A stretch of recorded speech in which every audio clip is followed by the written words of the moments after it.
प्रिय सागर, खूप दिवसापासून बोलायचा प्रयत्न करते, पण का कुणास ठाऊक तुला माझ्याशी बोलावंसं वाटत नाहीये. मला सतत नॉमिनेट केलंस आणि प्रत्येक वेळी तू नॉमिनेट करताना माझ्या डोळ्यातून अश्रू अनावर होत होते. मागच्या आठवड्यात मी तुला म्हटलं की आपण एकत्र बसून जरा बोलू, पण तू मला रिस्पॉन्स नाही दिलास. घरात अशा काही गोष्टी होतात ज्या चुकीच्या असतात, जिथे तू बोलू शकतोस, पण का कुणास ठाऊक तू पुढाकार का घेत नाहीस, खंत वाटते.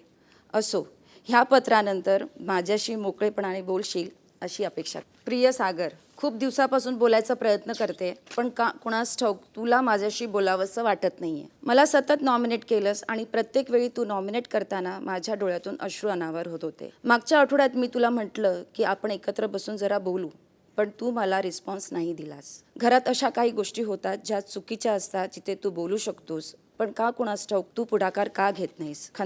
मराठी कला विश्वातील अशाच अपडेट जाणून घेण्यासाठी तुम्ही आमचं चॅनल टेलीचक्कर रिजनला नक्कीच सबस्क्राईब करा.